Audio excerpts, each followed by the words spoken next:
आज की कहानी है फरीदाबाद शहर में रहने वाले सिंघल जी के परिवार की। परिवार में बहू बेटों के साथ पोता पोती भी है, तो आए दिन चिल्लम चिल्ली भी इनके घर में मची रहती है।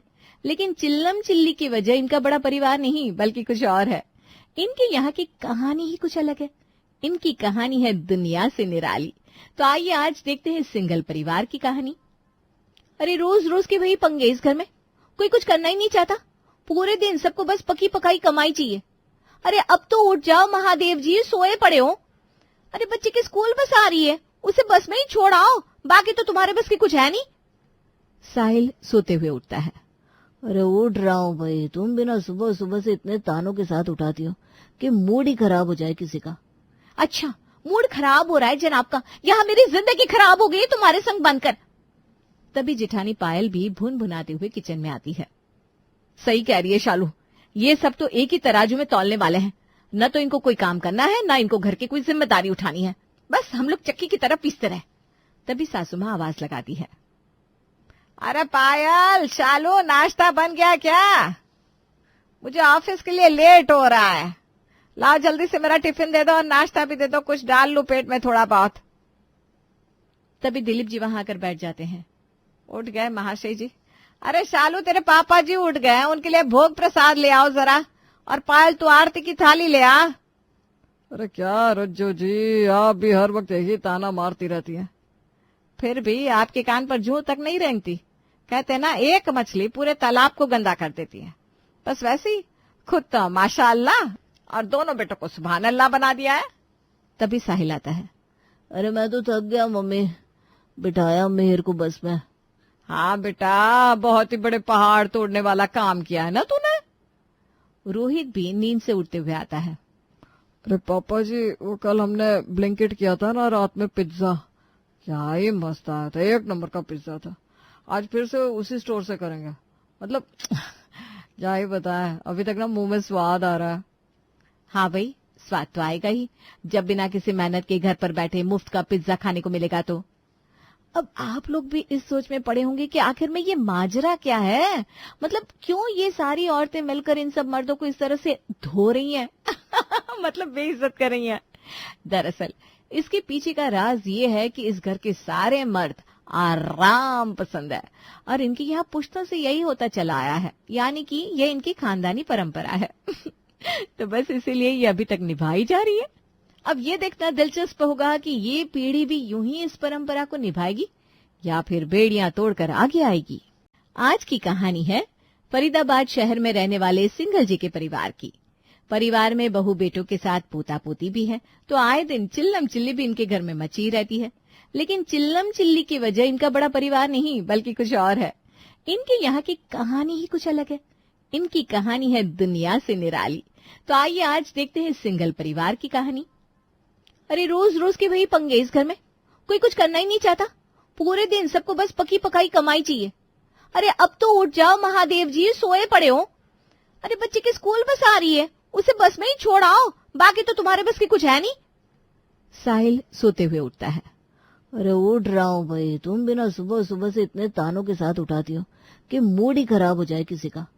अच्छा, मूड खराब हो रहा है जनाब का, यहाँ मेरी जिंदगी खराब हो गई तुम्हारे संग बनकर। तभी जेठानी पायल भी भुन भुनाते हुए किचन में आती है। सही कह रही है शालू, ये सब तो एक ही तराजू में तौलने वाले हैं। न तो इनको कोई काम करना है, न इनको घर की कोई जिम्मेदारी उठानी है। बस हम लोग चक्की की तरह पीसते रहे। तभी सासू माँ आवाज लगाती है। अरे पायल, शालू, नाश्ता बन गया क्या? मुझे ऑफिस के लिए लेट हो रहा है। लाओ जल्दी से मेरा टिफिन दे दो और नाश्ता भी दे दो, कुछ डाल लूं पेट में थोड़ा बहुत। तभी दिलीप जी वहां आकर बैठ जाते हैं। उठ गए महाशय जी? अरे शालू, तेरे पापा जी उठ गए, उनके लिए भोग प्रसाद ले आओ जरा। और पायल, तू आरती की थाली ले आ। अरे क्या रज्जो जी, आप भी हर वक्त यही ताना मारती रहती हैं। फिर भी आपके कान पर जूं तक नहीं रेंगती। कहते ना, एक मछली पूरे तालाब को गंदा कर देती है। बस वैसे ही खुद तो माशाअल्लाह और दोनों बेटों को सुभान अल्लाह बना दिया है। तभी साहिल आता है। अरे मैं तो थक गया मम्मी, बिठाया मेहर को बस में। हाँ बेटा, बहुत ही बड़े पहाड़ तोड़ने वाला काम किया है ना तूने। रोहित भी नींद से उठते हुए आता है। अरे पापा जी, वो कल हमने ब्लिंकिट किया था ना रात में पिज्जा, क्या ही मस्त आया था, एक नंबर का पिज्जा था। आज फिर से उसी स्टोर से करेंगे। मतलब क्या ही बताएं, अभी तक ना मुंह में स्वाद आ रहा है। हाँ भाई, स्वाद तो आएगा ही जब बिना किसी मेहनत के घर पर बैठे मुफ्त का पिज्जा खाने को मिलेगा तो। अब आप लोग भी इस सोच में पड़े होंगे कि आखिर में ये माजरा क्या है, मतलब क्यों ये सारी औरतें मिलकर इन सब मर्दों को इस तरह से धो रही हैं मतलब बेइज्जत कर रही हैं। दरअसल इसके पीछे का राज ये है कि इस घर के सारे मर्द आराम पसंद है और इनके यहाँ पुश्तों से यही होता चला आया है, यानी कि ये इनकी खानदानी परंपरा है तो बस इसीलिए ये अभी तक निभाई जा रही है। अब ये देखना दिलचस्प होगा कि ये पीढ़ी भी यूं ही इस परंपरा को निभाएगी या फिर बेड़ियां तोड़कर आगे आएगी। और 15 मिनट में ही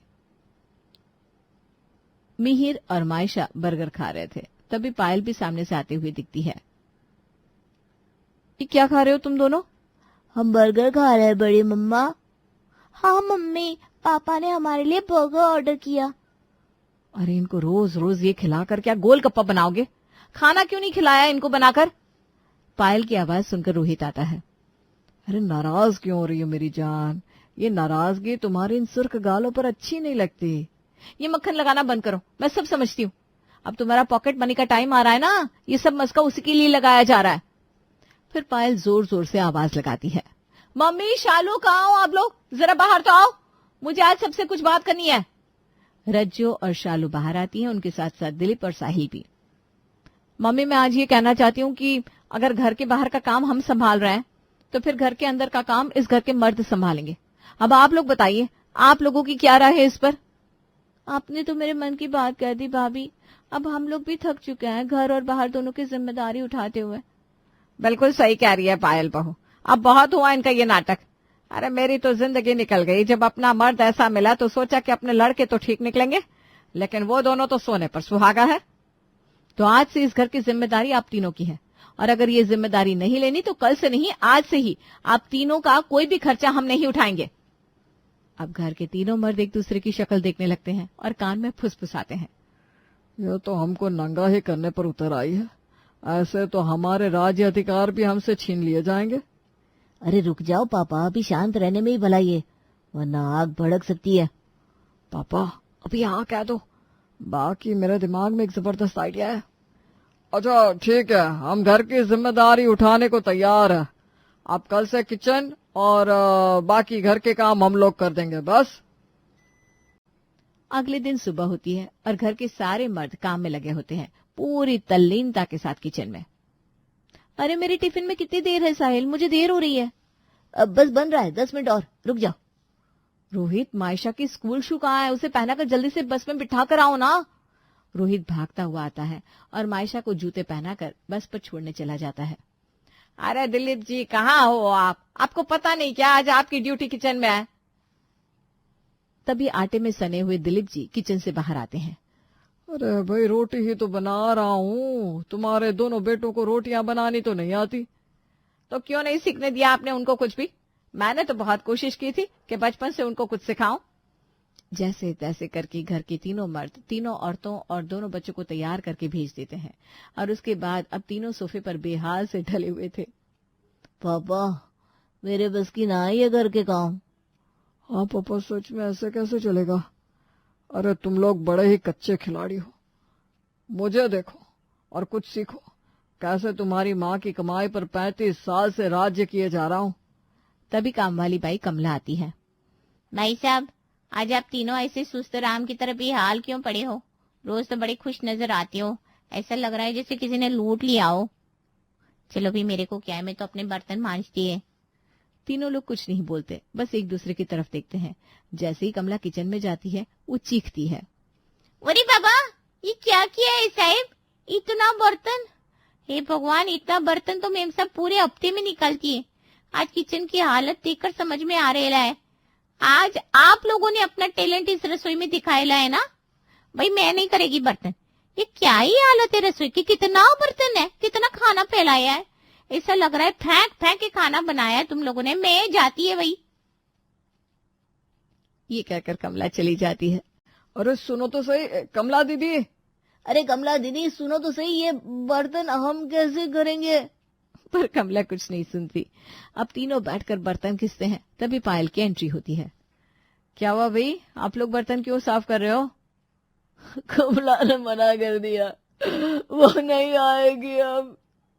तभी रज्जू और शालू भी आ जाते हैं। और अब ये कमला कहाँ चली गई? आज आई क्यों नहीं? अब कमला नहीं आएगी कभी। क्या मतलब? कमला भगवान को प्यारी हो गई? अरे बहू, वो हमारे घर नहीं आएगी, बाकी सबके घर जाएगी। मना कर दिया उसने आने से इतने बर्तन देखकर। कोई बात नहीं, साफ कर लो आराम से बैठकर। और उसके बाद शाम के खाने की तैयारी भी जल्दी से करना, बड़े जोरों की भूख लगी है। तभी साहिल बोलता है। भूख तो मुझे भी बड़े जोरों की लग रही है ये बर्तन साफ करते करते। हाँ साहिल सही कह रहा है। अच्छा चल स्विगी कर लेते हैं, उसका कूपन भी मेरे पास पड़ा है। अच्छा जी, स्विगी क्या बातों से होता है? कल ही हम लोगों ने डिसाइड कर लिया था कि आप लोगों को महीने के हिसाब से सैलरी मिलेगी, तो अब ये हसीन ख्वाब सजाना छोड़ दो। क्या? ये तो हमको पता ही नहीं था। क्यों, तुम दोनों को पता था क्या? नहीं पापा। नहीं पापा। अब अगले दिन घर के तीनों लोग ठान लेते हैं कि हम नहीं करेंगे घर का काम। भैया मैं नहीं कर सकता अब ये घर का काम, आप लोग ही संभालो। मैं तो कल से ही जॉब पर जाना शुरू कर दूंगा। मैंने आज ही अपने एक दोस्त से बात की है। अबे छोटे, तू पागल है क्या? कैसी बहकी बहकी बातें कर रहा है? नहीं नहीं, जॉब नहीं, यह तो हमारे घर के उसूलों के खिलाफ हो जाएगा। हाँ रोहित बिल्कुल ठीक कह रहा है साहिल, ये है ना कुछ दिनों का ड्रामा है। ऐसा ड्रामा तेरी मम्मी कई बार पहले भी कर चुकी है, लेकिन मैं इतना घटिया काम करता था कि वो फिर मुझसे करवाती ही नहीं थी। पापा आप तो इस फील्ड के उस्ताद हो। सच बताओ तो अब हमें हमारी एक कम्युनिटी बना लेनी चाहिए, जिससे हम मर्दों को सिखा सके कि अपनी बीवियों के कैश पर ऐश कैसे किया जाए। सच कह रहे हो क्या पापा? फिर मैं मना कर दूं क्या जॉब के लिए अपने दोस्त को? अरे इसमें सोचने जैसी कोई बात ही नहीं है बेटा। तेरा बाप यहाँ बैठा है 60 साल का, कुछ एक्सपीरियंस के बेस पर ही तो कह रहा होगा। अरे भाई तजुर्बा बोलता है। ठीक है पापा, वैसे भी आप ही तो मेरे गुरु हैं। साहिल अपने दोस्त को तुरंत फोन लगाता है और मना कर देता है। हाँ भाई, मैं कल से नहीं आ सकता जॉब पर, और मैं ना ऐसे छोटे मोटे काम के लिए नहीं बना हूं। और अब तुम दोनों सुनो मेरी ये बात, ये हमें महीने के हिसाब से पैसे देगी ना, तो मेरे पास भी एकदम कड़क आइडिया है। आओ दोनों लोग अपने कान इधर ले आओ और ध्यान से सुनो, क्योंकि आइडिया बिल्कुल भी लीक नहीं होना चाहिए, और फिर दीवारों के भी तो कान होते हैं। और तीनों मिलकर एक प्लान बनाते हैं। और अब यहाँ से शुरू होता है नया खेल। फिर वो तीनों आसपास के सारे दुकानदारों और पड़ोसियों से उधार मांगना शुरू कर देते हैं। सुबह सुबह उठते ही रोहित कॉलोनी के कॉर्नर वाली दुकान पर सामान लेने जाता है। अरे चाचा वो जरा 1 किलो नमक तो देना। अरे रोहित बेटा, आप आज कैसे यहाँ का रास्ता भूल गए? आप लोग तो ऑनलाइन शॉपिंग के चक्कर में यहाँ आना ही बंद कर देते हैं। मैडम लोग तो फिर भी यहाँ आ जाती है, लेकिन आप सब तो अब क्या कहें। नहीं नहीं ऐसी बात नहीं है चाचा। अरे मैंने अपना पर्स घर भुलाया हूँ, आप जरा 5,000 उधार देंगे क्या?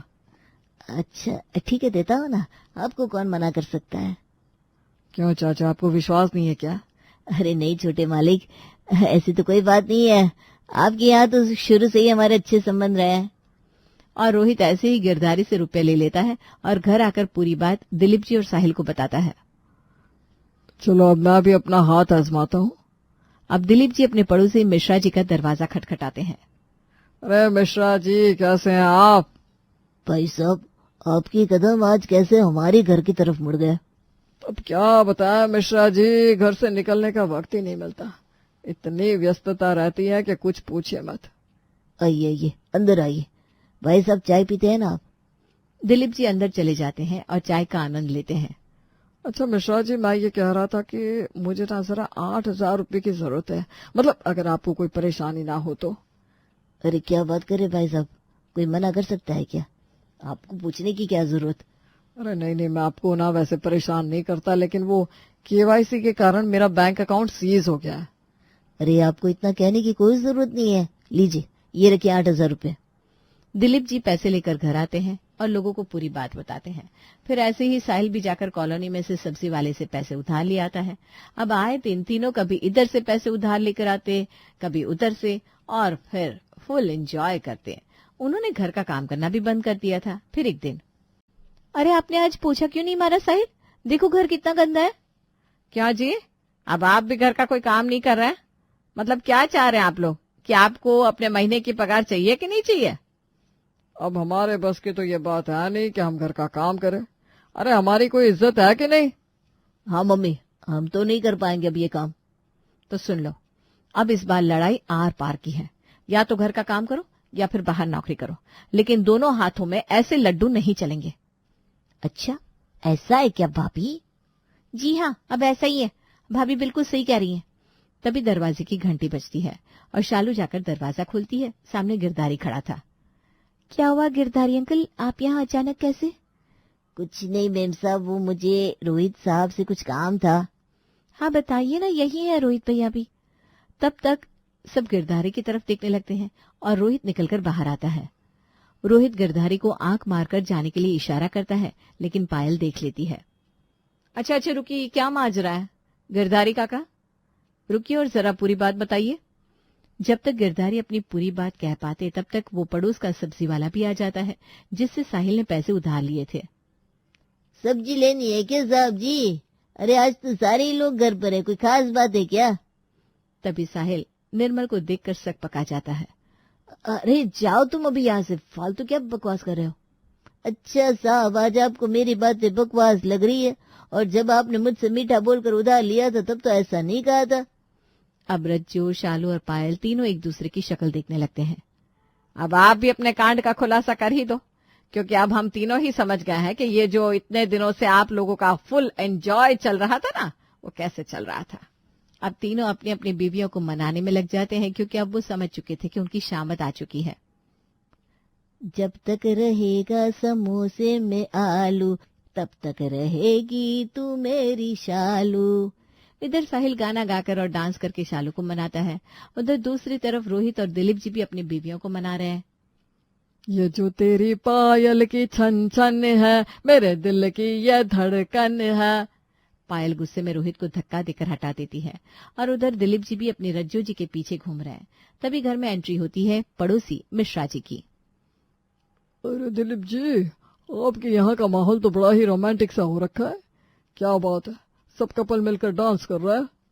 मिश्रा जी को देखकर सब झेम जाते हैं। अरे नहीं नहीं, ऐसी कोई बात नहीं है, आइए बैठिए। अच्छा भाई साहब, फिर आपकी नेट बैंकिंग ठीक से काम करने लगी थी उस दिन की नहीं? उस दिन के बाद आप दिखाई नहीं दिए।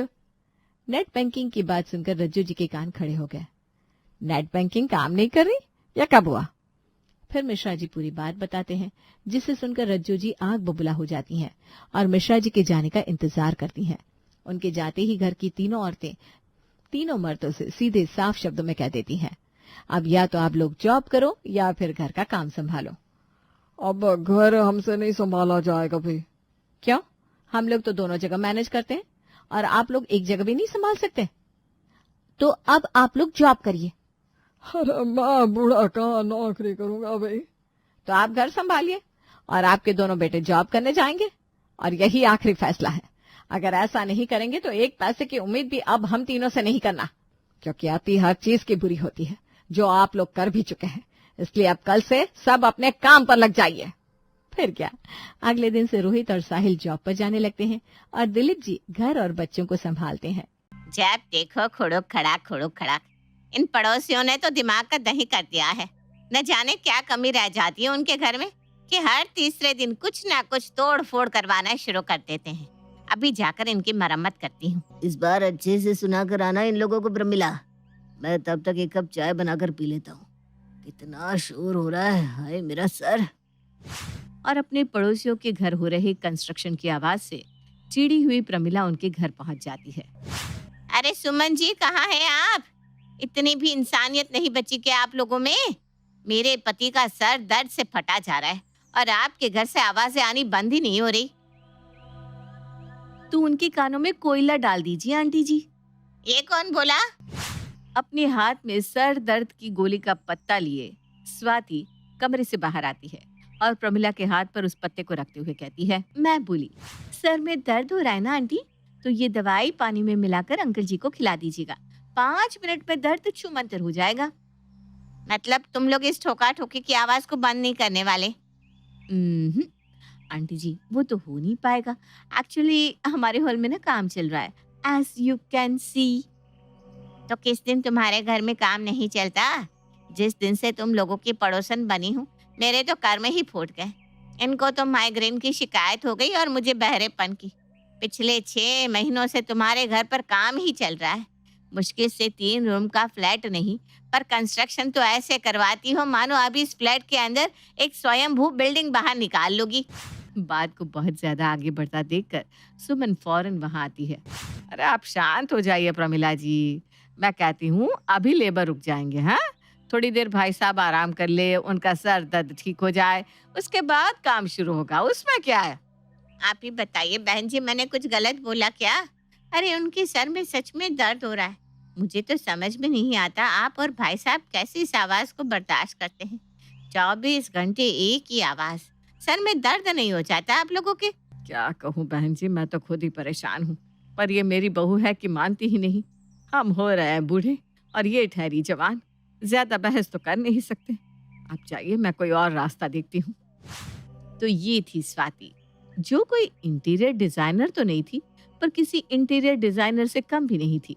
आए दिन अपने फ्लैट में कोई ना कोई बदलाव स्वाति करवाती ही रहती, जिसकी आवाज से परेशान होकर उसकी एक पड़ोसी ने तो घर तक बदल लिया था। पिछले 6 महीने से प्रमिला उनकी पड़ोसन बनकर उनके बगल के मकान में रहने आई थी, और उसकी हालत को देखकर आपको स्वाति की कंस्ट्रक्शन से प्यार का अंदाजा तो लग ही गया होगा। एक हफ्ते बाद सभी एक साथ रात के खाने पर बैठे हुए थे, तभी प्राची कहती है, कितने दिनों बाद हम सब वापस में एक साथ हॉल में खाना खा रहे हैं ना मम्मी? अब हॉल में काम ही होता रहेगा बेटा, तो साथ में खाना कैसे खाएंगे? हैं? सीमेंट बालू में बैठकर तो खा नहीं सकते। कुछ पाने के लिए कुछ खोना पड़ता है मम्मी जी। अब आप खुद ही देखिए कैसा लग रहा है हमारा हॉल, सो लैविश, लगता है ना किसी मूवी के हीरो का घर है। क्या कहती हो प्राची? सब कुछ तो ठीक है भाभी, पर ये सामने की दीवार पर ये खिड़की के जस्ट नीचे ये काउच नहीं जम रहा। बाकी सब ठीक है, बस इसी साइड ना कुछ कमी लग रही है। कमी? अगली सुबह सब आराम से अपने कमरे में सो रहे थे कि अचानक उन्हें फिर से कुछ ठोकने की आवाज सुनाई देती है। अरे यार, अब फिर से ये आवाजें कहाँ से आ रही है? स्वाति ने तो करवा लिया हॉल का काम, अब किसके सर पर ठुकाई का भूत चढ़ गया? सवेरे सवेरे इतनी तेज आवाज सुनकर सभी बाहर हॉल में आते हैं और क्या देखते हैं, हाँ भैया बिल्कुल ऐसी, पता ही नहीं चलना चाहिए कि पहले यहाँ कोई खिड़की भी थी। अब फिर तुम ये क्या करवाने लग गई स्वाति? कल ही तो हॉल का काम खत्म हुआ था। ऐसे ही घर को कबूतर खाना बना रखा है। एक सांस लेने के लिए खिड़की थी, उससे भी वो बंद करवा रही है। मुझे लगता है मेरी मौत तो दम घुटने से ही हो जाएगी। अरे अरे बाबा शांति, वो तो कल प्राची नहीं कह रही थी कि खिड़की के नीचे काउच अच्छा नहीं लग रहा, इसलिए मैंने इस दीवार की खिड़की ही बंद करवा दी। आप टेंशन मत लीजिए पापा जी, दूसरी दीवार में खिड़की निकल जाएगी। क्या? हाँ। अब तो दीवार पर हाथ लगा ही दिया है तुमने, तो जो भी करना है शाम तक करके खत्म करो बहू। रोज रोज ही अपने कमरे में खाना मुझसे नहीं खाया जाता। और ये धूल मिट्टी साफ करो, आधे से ज्यादा लोग तो इस धूल के कारण बीमार पड़ जाएंगे। अब अपने ससुर जी की बात को तो स्वाति को मानना ही था। हॉल की खिड़की बदलवाने के बाद 3-4 दिन तक स्वाति बिल्कुल शांत बैठ जाती है। देख लिया कितना दबदबा है मेरा। पड़ोस में एक बार जाकर उस स्वाति के कान मरोड़ कर क्या आई, काम ही बंद करवा दिया उसने। वही तो देख रहा हूँ प्रमिला। कई दिनों के बाद सभी शोर और सीमेंट से दूर एक नॉर्मल लाइफ जी रहे थे कि तभी स्वाति अपने घर पर एक किटी पार्टी रखती है, जिसमें उसकी सारी सहेलियां उसके घर आती है। हॉल तो काफी अच्छा बना लिया स्वाति, मानना पड़ेगा। क्या अच्छा? एक चीज अच्छी की और दूसरी वही की वही। आज के जमाने में किचन में ये अंगूर और एप्पल वाले टाइल्स कौन रखता है स्वाति?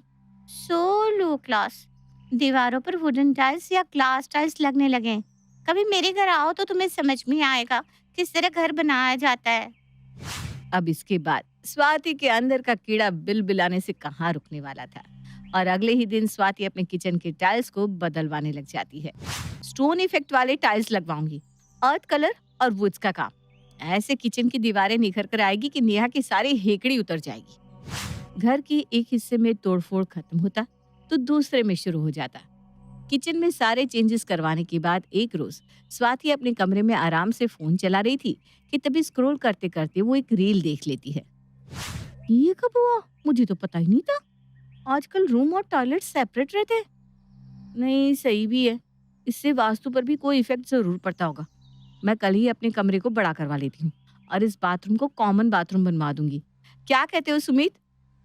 6 महीने पहले तक हमारा ये कमरा मास्टर बेडरूम नहीं था, पर तुमने ही इसमें टॉयलेट ऐड करवाया था। शायद तुम भूल गई हो स्वाति। मैं तुम्हारे आगे हाथ जोड़ता हूँ, अब फिर से हॉल में मैं नहीं सोने वाला। अरे तो ठीक है ना सुमित, अब तुम मेरे लिए इतना भी नहीं कर सकते। I am just following the trend. ऐसी की तैसी इस ट्रेंड की। पैसे कितने खर्च होते हैं? नाराज नहीं होते ना सुमित, आई लव यू ना बाबू। स्वाति की इस तरह घर में कोई ना कोई छेड़खानी करवाने की आदत से अब सभी परेशान हो चुके थे और एक दिन प्रेम दुकान से हड़बड़ाकर घर आता है। मम्मी, भाभी, प्राची, जल्दी सब यहाँ आओ। क्या हो गया प्रेम, तू इतना घबराया हुआ क्यों है? क्या हो गया? अभी तो कुछ नहीं हुआ, असल में अब होगा। भाभी हमारे घर पर आए दिन इतना काम करवाती है कि सभी को शक हो गया है कि हमारे घर पर बहुत सारे पैसे हैं और ये बात उड़ते उड़ते कुछ गुंडे मवालियों तक पहुंच गई। दुकान पर धमकी आई है, 10 लाख रुपए रंगदारी मांग रहे हैं वो लोग। पैसा तो एक तरफ, जान का खतरा दूसरी तरफ। हो गया, पड़ गई तेरे कलेजे को शांति बहू। सड़क पर लाकर खड़ा कर दे हमें बहू। तू तो चाहती थी कि हम सबकी जान पर आ जाए और बनवा ले तू घर। पर मम्मी जी, मुझे क्या पता था कि ये बात इतनी बिगड़ जाएगी। सब अपना अपना सामान पैक करो, हमें नहीं रहना यहाँ। यहाँ रहना ही नहीं है, हम सब गांव जा रहे हैं। तभी प्रेम अपनी माँ को आंख मारता हुआ कहता है, हाँ ये भी ठीक है माँ, गाँव ही चलते हैं। शायद शहर में हमारा दाना पानी अब खत्म हो गया है। हे भगवान, प्लीज इस बार संभालने, मैं कसम खाती हूँ। आज के बाद मैं कभी फालतू में कोई कंस्ट्रक्शन नहीं करवाऊंगी। घर के बाहर खड़ा सुमित प्लान को सक्सेसफुल होता देख रहा था और अपनी पति की ये बात सुनते ही वो प्रेम के फोन पर कॉल लगाता है और किसी प्रो एक्टर की तरह प्रेम कांपते हुए फोन उठाता है। क्या? थैंक यू गुंडे भाई साहब, भगवान का शुक्र है आपको पता चल गया कि हमारा दिवाला पिट गया है। चावल दाल खाने के पैसे जुगाड़ हो जाए वही बहुत है। हाँ भाई साहब। ये कहकर प्रेम फोन कट कर देता है। माँ, अब हमें गांव जाने की जरूरत नहीं पड़ेगी। भैया ने किसी तरह उन लोगों को ये विश्वास दिलाया है कि हमारा दिवाला पिट गया है और उन्होंने मान भी लिया। अब आप भूलकर भी इस घर में कोई तोड़फोड़ मत करवा लीजिएगा भाभी, बड़ी मुश्किल से जान बची है इस बार। अरे तू पागल है क्या? नहीं नहीं, कभी नहीं।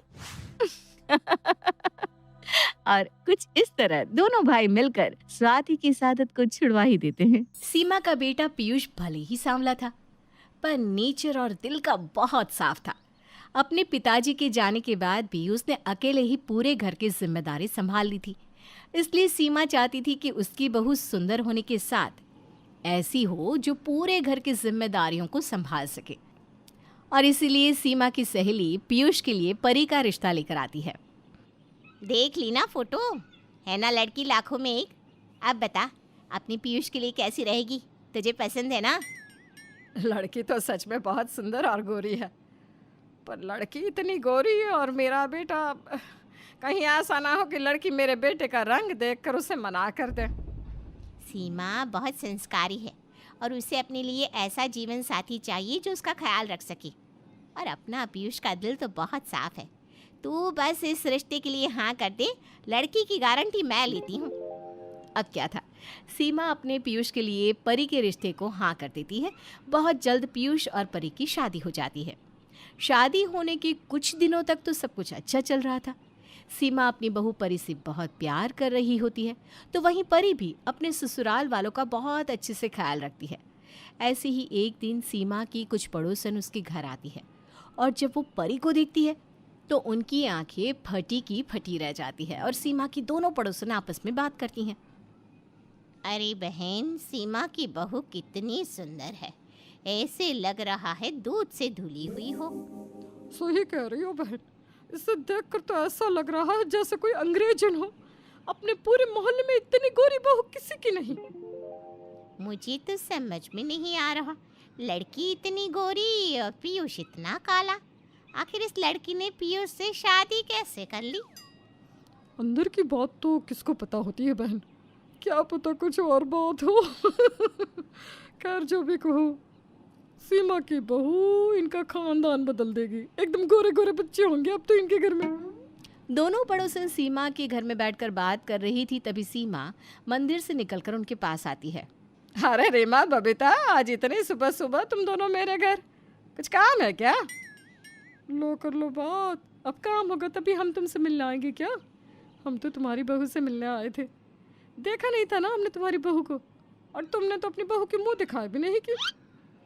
इसके लिए माफ़ी चाहूँगी बहन। अब आ ही गई हो तो बैठ जाओ, मैं अपनी बहू को बुला लेती हूँ। नहीं नहीं सीमा, क्यों बहू को तकलीफ देती हो?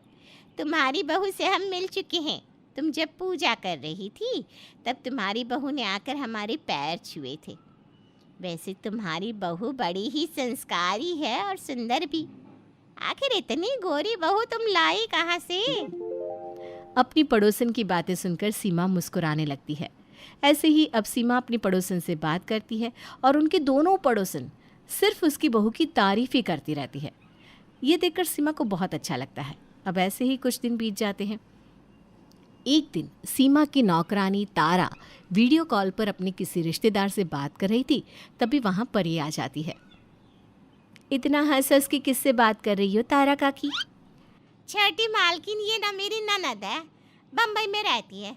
बहुत दिनों से कह रही थी कि अपनी छोटी मालकिन को दिखा दे, पर मुझे ना डर लगता था कहीं आप बुरा ना मान जाओ। भला मैं किस लिए बुरा मानूंगी? आखिर कोई मुझसे बात करना चाहता है तो इसमें हर्जी क्या है? परी का स्वभाव बहुत शांत किस्म का था। वो किसी में भी भेदभाव नहीं करती थी, इसलिए बिना कुछ सोचे समझे परी अपनी नौकरानी की ननद से वीडियो कॉल पे बात करके वहाँ से चली जाती है।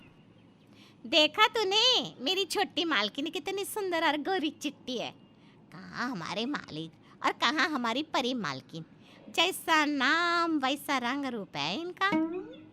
सही कह रही हो भाभी, ये तो लंगूर के हाथ में अंगूर ही मिल गया। तारा अपनी ननद से बात कर रही थी।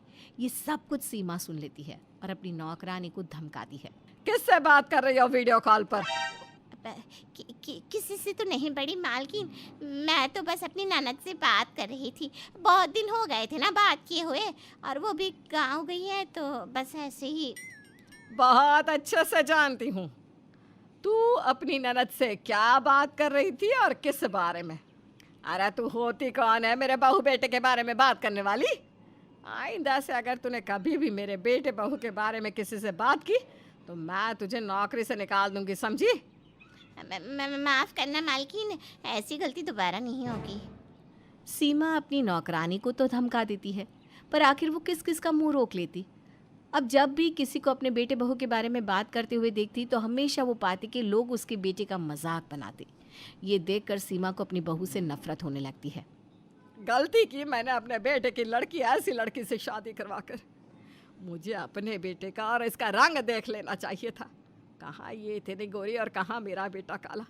इसी वजह से सब इसकी तारीफ करते हैं और मेरे बेटे की बुराई। पर अब ये कहानी ज़्यादा दिन तक नहीं चलेगी। आखिर मैं भी देखती हूँ अब कौन मेरे बेटे का मजाक उड़ाता है। अब सीमा ठान लेती है कि वो अपनी बहू की इतनी बुराई करेगी कि हर जगह सिर्फ उसके बेटे की ही तारीफ होगी। ऐसे ही एक दिन सीमा की कुछ सहेलियां उसके घर आती है। सीमा, तू तो बहुत सुंदर बहू लाई है, बिल्कुल अंग्रेजन लग रही है। यार यही तो गलती हो गई ना मुझसे। अच्छा होता अगर मैं अपने बेटे का रंग रूप देखकर अपने लिए बहू लाती। मैं घर में बहू नहीं, आफत की पुड़िया लाई हूँ, पुड़िया। तू ऐसा क्यों बोल रही है सीमा? मैंने तो सुना था तेरी बहू बहुत शांत स्वभाव की है और बड़ी ही संस्कारी भी। ये सब तो बस कहने की बात है, जिस पर बीतती है ना वही जानता है। मेरी बहू को अपने रंग रूप को सजाने से ही फुर्सत नहीं मिलती। इसकी वजह से घर में नौकरानी रखी हुई है। बताओ भला, बहू के होते हुए भी कोई नौकरानी रखता है क्या? आज तक कभी भी सुबह उठकर एक कप चाय नहीं पूछती। बस सारा दिन अपने कमरे में बैठकर सहेलियों से, अपनी माँ से बातें करती रहती है और मेरे साथ मेरे बेटे की बुराई। ये क्या बोल रही है सीमा? तेरी बहू तेरे बेटे की भी बुराई करती है? मैं ना अपने घर की बात किसी को बताना नहीं चाहती थी, पर मैं इतनी परेशान हो चुकी हूँ कि मैं खुद को रोक नहीं पा रही। अब तू तो समझ सकती है ना, आखिर तेरी भी तो बहू है। जो तेरे साथ तेरी बहू ने किया वही काम मेरी बहू मेरे साथ कर रही है। क्या क्या सपने संजोए थे मैंने। इस तरह से सीमा रोने का झूठा दिखावा करने लगती है और उसकी दोस्त को लगता है कि सच में उसकी बहू बहुत बुरी है, जिसे अपने रंग रूप का बहुत घमंड है। कुछ देर बाद सीमा की दोस्त चली जाती है। ऐसे ही कुछ दिन बीत जाते हैं और सीमा की ननद उसके घर आती है। सीमा अपनी ननद से भी अपनी बहू की खूब बुराई करती है। देख रही हो दीदी, तुम दोपहर के 1 बज चुके हैं पर महारानी को अब तक होश नहीं कि घर में मेहमान आया है, उससे कुछ खाने को पूछ लो। तुम यहीं रुको दीदी, मेरी बहू कुछ करने वाली नहीं, मैं ही तुम्हारे लिए खाना बना देती हूँ, आखिर तुम्हें दवाई भी तो लेनी होती है। इस तरह से सीमा पीयूष की बुआ की नज़रों में भी अपनी बहू को बुरा बना देती है और खुद मुस्कुराती हुई रसोई में चली जाती है। अपनी बहू को बुरा बनाकर सीमा रसोई में जाती है, जहां वो देखती है कि उसकी बहू पहले से ही अपनी बुआ सास के लिए खाना बनाकर रेडी है और वो अपनी बुआ सास के पास जा ही रही है। ये देखकर कहीं उसका प्लान चौपट ना हो जाए, इसलिए बड़ी ही चालाकी से सीमा अपनी बहू के हाथ से खाने की प्लेट ले लेती है और उसे कमरे में जाने को कहती है। पर माँ जी, बुआ सास तो मुझसे ही मिलने के लिए यहाँ आई है ना, और अगर मैं उनको खाना भी नहीं दूंगी तो वो मेरे बारे में क्या सोचेंगे? अरे तू इतनी टेंशन क्यों लेती है बहू, वो कुछ नहीं सोचेंगी। और वैसे भी उनकी तबीयत कुछ ठीक नहीं है, वो जितनी देर आराम करेंगी उनके लिए उतना ही अच्छा है। जा, तू भी सुबह से काम करके थक गई होगी ना, आराम कर ले। हाँ ठीक है माँ जी। इन सब बातों से अनजान बेचारी परी अपने कमरे में जाकर आराम करने लगती है, तो वहीं दूसरी ओर सीमा अपनी बहू की बुराई करती है और उसे सबकी नज़रों में बुरा बना देती है। इस वजह से कोई भी परी से सीधे मुंह बात नहीं करता और बुआ सास भी जाते हुए परी को ताना देती है। बहू, ससुराल में आकर थोड़ी सी ससुराल की जिम्मेदारी उठा लेनी चाहिए। जितना समय तुम बहुएं अपने चेहरे को सजाने में देती हो, उतना ही समय अपने ससुराल वालों को भी दो। मैं कुछ समझी नहीं बुआ जी। अगर इतनी समझदार होती तो बात ही क्या थी। अच्छा भाभी, मैं चलती हूँ, मुझे चलना चाहिए। ठीक है दीदी, और घर पहुंचकर फ़ोन कर देना। हाँ, इस तरह से बुआ सास चली जाती है, पर परी अपनी बुआ सास की किसी भी बातों को दिल पर नहीं लेती।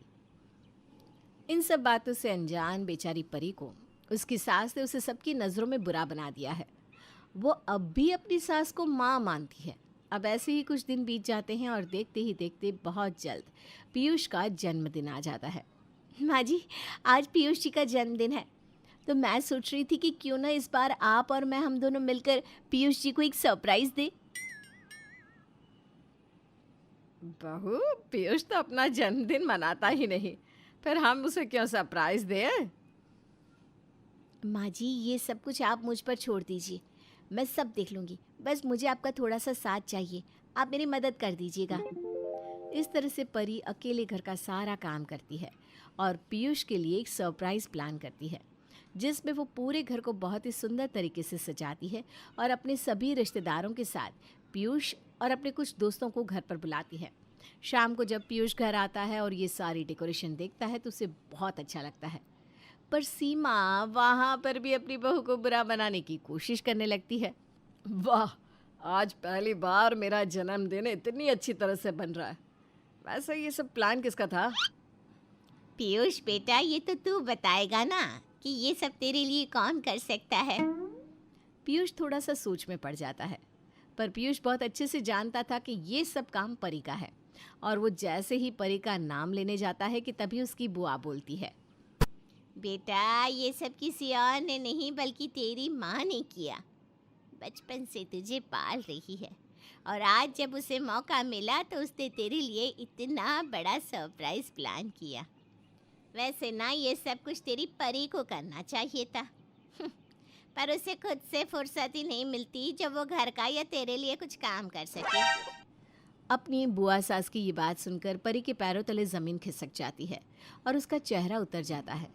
पीयूष जब परी का उतरा हुआ चेहरा देखता है तो समझ जाता है कि सारा प्लान परी का किया है, पर उसे अभी भी समझ में नहीं आता कि जब सरप्राइज प्लान परी ने किया तो उसकी बुआ ने उसकी माँ का नाम क्यों लिया। अब ऐसे ही कुछ देर तक सब बर्थडे एंजॉय करते हैं और इसी बीच आए सभी मेहमान परी की भर भर के बुराइयां करते हैं जब परी अपने लिए इतनी सारी बुराइयां सुनती है तो उसके दिल को बहुत ठेस पहुंचती है। माँ जी, सभी मेहमान मेरे बारे में ये कैसी बात कर रहे हैं और आप उनकी हाँ में हाँ मिला रही हैं? मुझसे कोई गलती हुई है क्या मम्मी जी? तुझसे तुझसे तो कोई गलती नहीं हुई बहू। अरे बहू, लोगों का काम होता है बुराई करना। तू ना इन सब की बातों पर इतना ध्यान मत दे। और रही तेरी पीयूष की बुआ की बातें तो मैं तो एक कान से सुनती हूँ, दूसरे कान से निकाल फेंकती हूँ। अरे जाकर पार्टी एंजॉय कर बेटा। सीमा के कहने पर परी पार्टी एंजॉय तो करने लगती है, पर इसी बीच सीमा काम करने का दिखावा करने लगती है।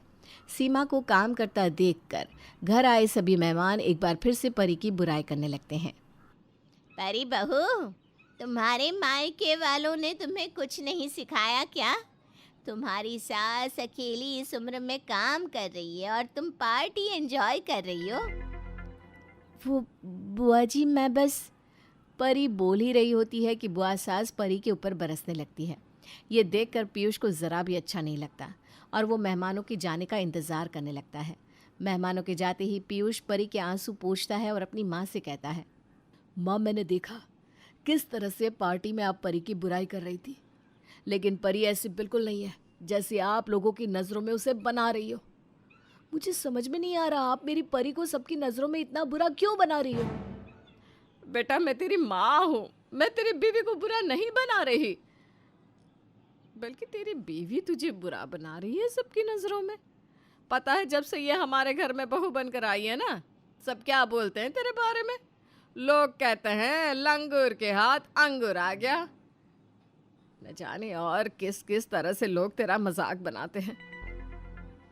माँ, लोगों का तो काम होता ही है बोलना, और मुझे समाज वालों से फ़र्क नहीं पड़ता कि वो हमारे बारे में क्या बोलते हैं, क्या सोचते हैं, और ना ही परी को फ़र्क पड़ता है। इसलिए आपको भी नहीं पड़ना चाहिए। परी इतनी गोरी, इतनी सुंदर है, पर फिर भी उस पर रत्ती भर का भी घमंड नहीं है। और जिसने मुझ जैसे काले से शादी करी, मेरी इतनी परवाह की, आप उसी के बारे में ऐसे शब्द बोल रही हैं। आज मुझे बहुत बुरा लग रहा है माँ। माँ जी, आप अगर चाहती थी कि मैं सबकी नज़रों में बुरी बन जाऊँ तो आप मुझे एक बार कह देती, मैं अपने आप सबकी नज़रों में बुरी बन जाती। माँ जी, मैंने आपको सास नहीं माँ समझा है, और अपनी माँ के लिए मैं कुछ भी कर सकती हूँ। आप एक बार बोल कर तो देखती। अपने बेटे बहू की ऐसी बातें सुनकर सीमा को अपनी गलती का एहसास होता है। आज मैं हार गई बहू, तेरे सामने हार गई। मैंने तेरे साथ कितना गलत किया, आज तो मैं अपनी ही नजरों में गिर चुकी हूँ। नहीं नहीं माँ जी, ऐसा मत कहिए। मुझे माफ कर दे बहू, और तू फिक्र मत कर। तेरी सास ने तुझे सबकी नजरों में बुरा बनाया है ना, अब मैं ही तुझे सबकी नजरों में अच्छा भी बनाऊंगी। ऐसा मत कहिए माँ जी, मैं जानती हूँ आप मुझसे बहुत प्यार करती हैं। बस आप तो लोगों के बहकावे में आ गई और आपने ऐसा काम किया। पर मुझे खुशी तो इस बात की है कि समय रहते ही आपको सब समझ में आ गया कि किस तरह से लोग हमारे घर को तोड़ने की कोशिश कर रहे थे। बहू, आज मुझे सब समझ में आ चुका है, इसलिए अब मैं भी तेरे और पीयूष की तरह कभी किसी की नहीं सुनूंगी। अब मुझे भी किसी की परवाह नहीं है, कोई कुछ भी कहे, जिसे जो कहना है कहने दे। इतना बोलकर सीमा अपने बेटे बहू को गले से लगा लेती है, और उस दिन के बाद से सीमा कभी भी अपनी बहू की ना तो बुराई करती है, ना ही उसे बुरा बनाने की कोशिश। अब सीमा जब भी बात करती तो अपनी बहू की तारीफ किया करती, और ये देखकर सभी मोहल्ले वाले और रिश्तेदार उसकी बहू से जलते कि आखिर सीमा की बहू इतनी अच्छी कैसे हो सकती है। तो वहीं सीमा अपने बेटे बहू के साथ एक खुशहाल जिंदगी जीती है। अपने ननद के कमरे के दरवाजे पर खड़ी प्रिया और सुनैना सुबह 10 बजे तक अपनी ननद को सोता हुआ देखकर आपस में एक दूसरे से कहती हैं, असली जीवन तो ये है, शादी के पहले कितना सही था, आराम से उठती थी मैं भी।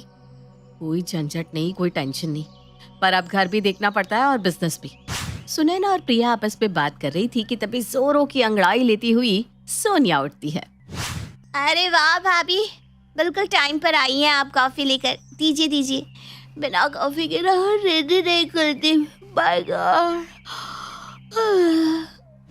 स्नेहा जाकर अपनी ननद को कॉफी का मग पकड़ाती है और कॉफी को टेस्ट करते ही सोनिया चीखती हुई कॉफी थूक देती है। ओह गॉड भाभी, आपने इसमें 2 डाल दिया। यू नो ना मैं डाइट पर हूँ। मेरे कॉलेज में इवेंट होने वाला है, मैं तब तक पतली नहीं हुई तो कैसे चलेगा। वो भाभी सुबह सुबह मूड ऑफ हो गया। अब फिर से कॉफी बना दूं क्या दी?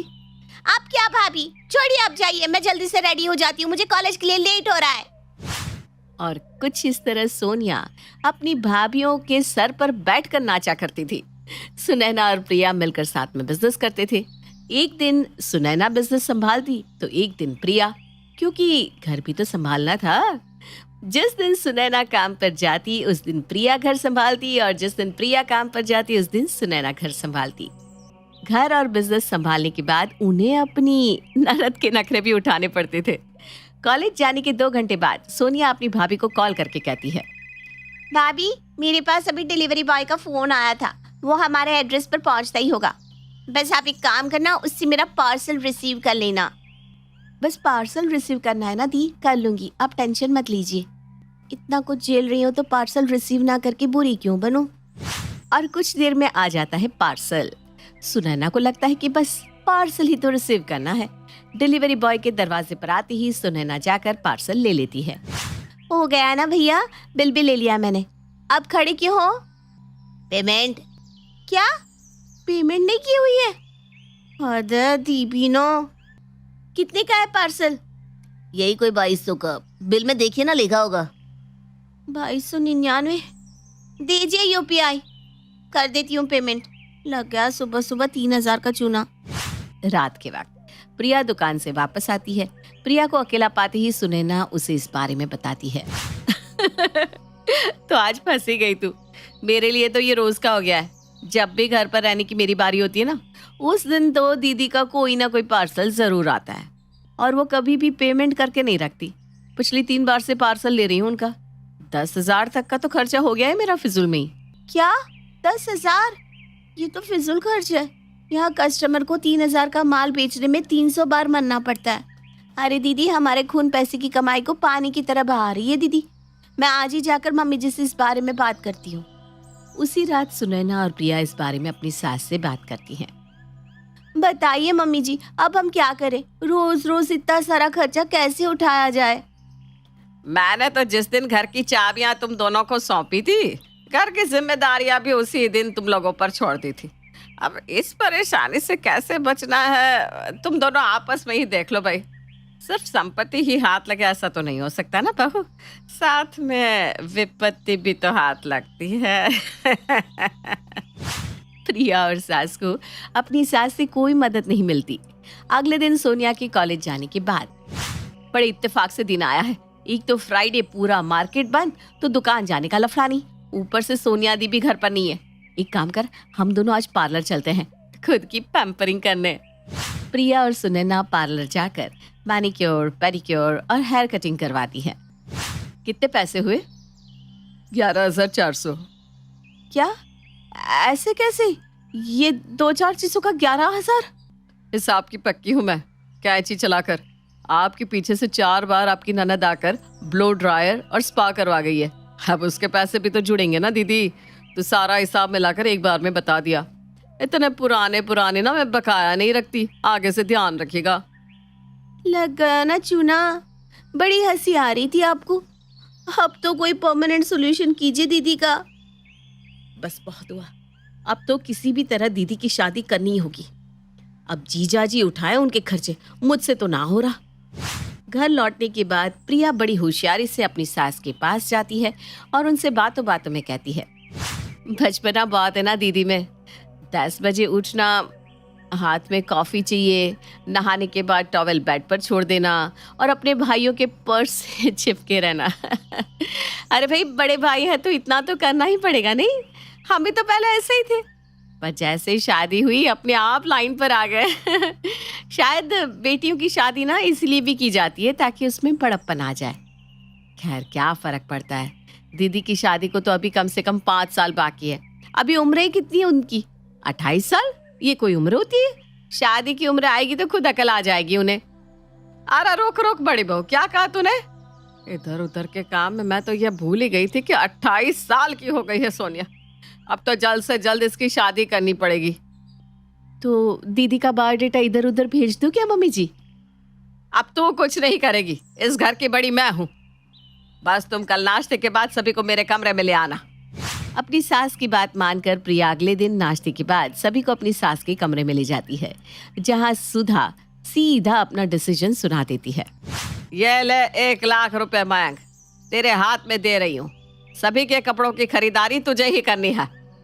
रियली मम्मी, पर किस खुशी में? अगले महीने तेरी शादी है बेटा। है? पर सब बर्खास्त। और सोनिया की मर्जी के खिलाफ हो जाती है उसकी शादी। सोनिया की विदाई के बाद उसके दोनों भाई और भाभियां मिलकर महफिल जमाते हैं। बाप रे बाप प्रिया, मान गए तुझे। बोलना नहीं चाहिए पर बहुत बड़ा काम किया है तूने, सच्ची। अभी तो मेन सरप्राइज बाकी है। ये रही मनाली की 4 टिकट्स। सभी मेहमानों की विदाई करके 10 दिन बाद हम निकल चलेंगे अपनी मनाली की ट्रिप पर।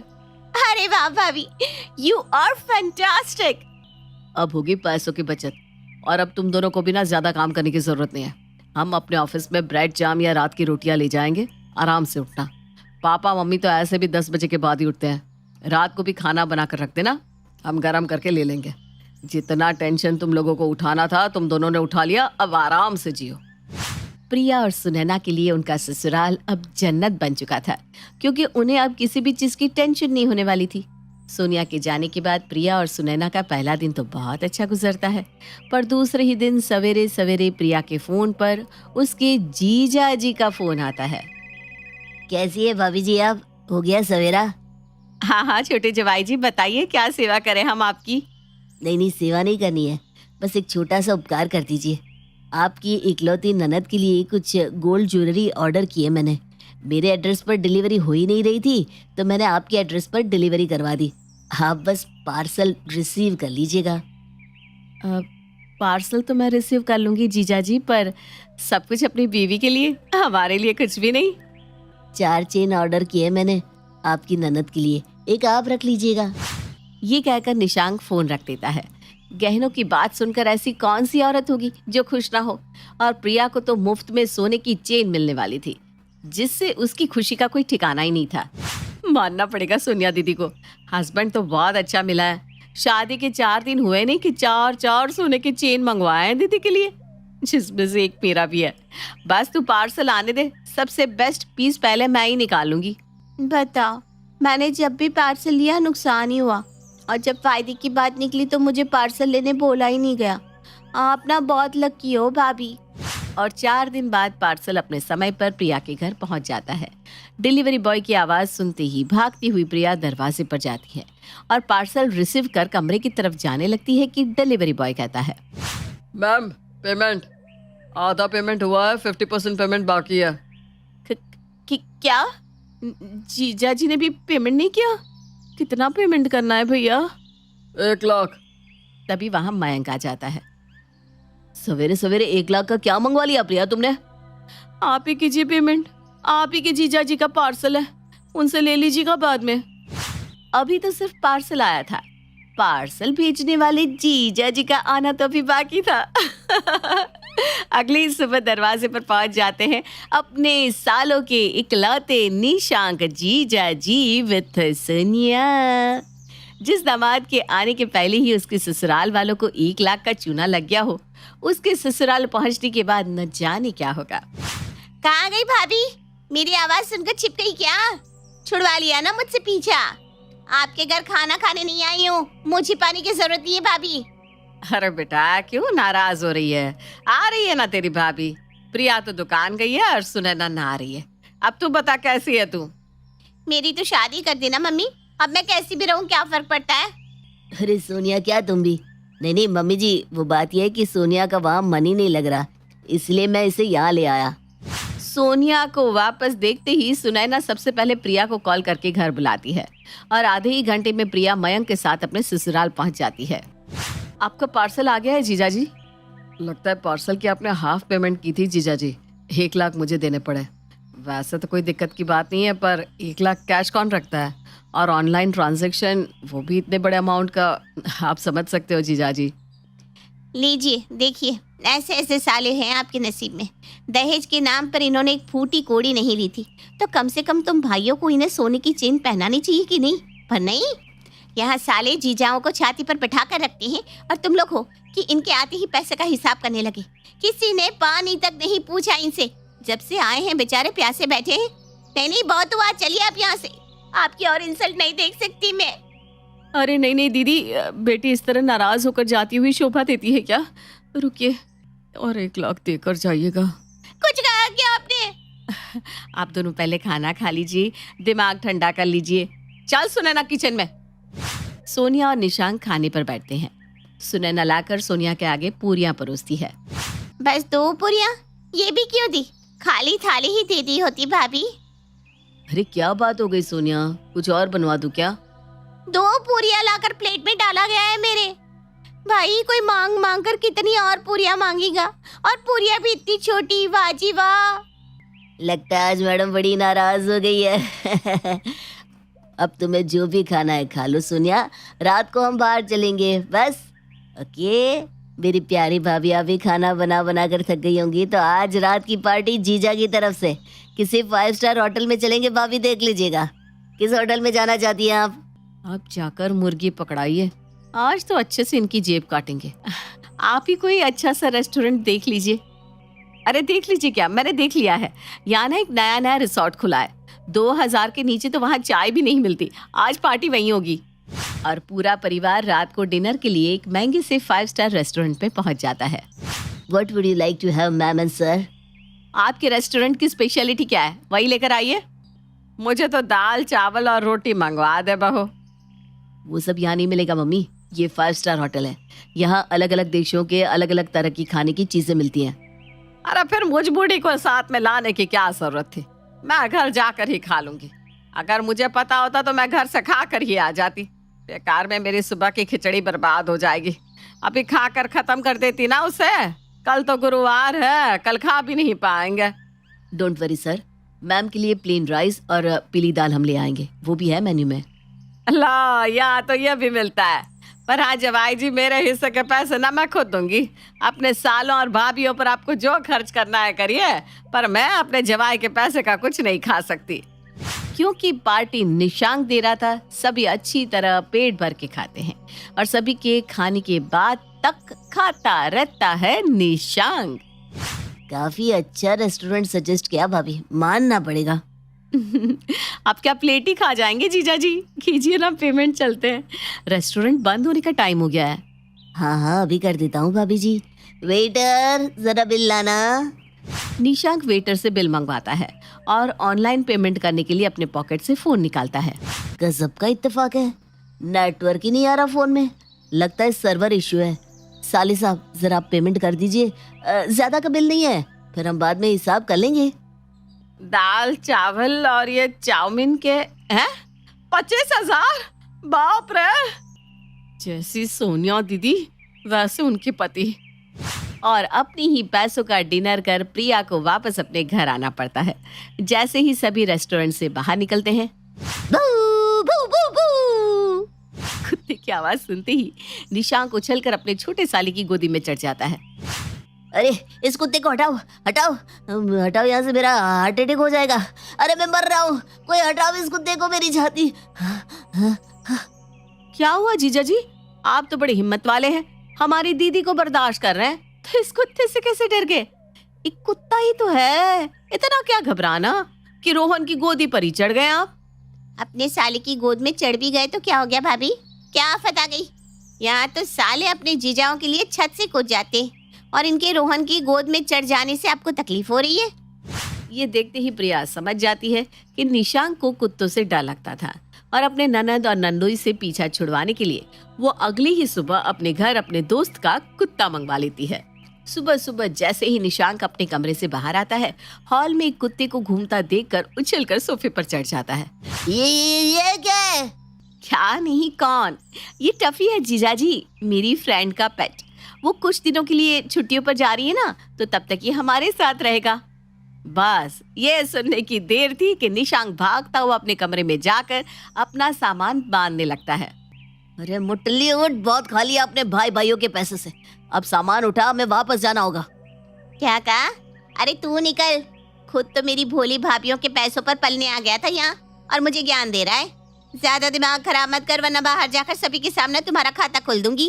भिखारी कहीं का, कमाना एक पैसा नहीं है और मेरी भाभियों के पैसे उड़वा रहे हो। वो तो ये कुत्ता आ गया, वरना तुमने तो यहीं जमने की सोच ली थी। अरे रे डार्लिंग, तुम तो नाराज हो गई। ठीक है ना, अब सामान बांध दो, किसी और रिश्तेदार को चूना लगाने चलते हैं। चलो ना डार्लिंग। तो एक कुरियर अपने चाचा के यहाँ डिलीवर करवा ही दो, वहीं चलते हैं। सोनिया और निशांक अपना सामान बांधकर घर से बाहर जाने पर मजबूर हो जाते हैं। ध्यान से जाइएगा जीजा जी, और जो भी खर्चे हुए हैं ना उसका बिल मैं आपके घर तक पहुंचा दूंगी। जरा ये तो सुनिए, टफी क्या कह रहा है। कहता है कि चलो ना बुआ फूफा के घर चलते हैं। हे भगवान, आखिरकार बला टली। जीजा है वो तेरा, बला नहीं।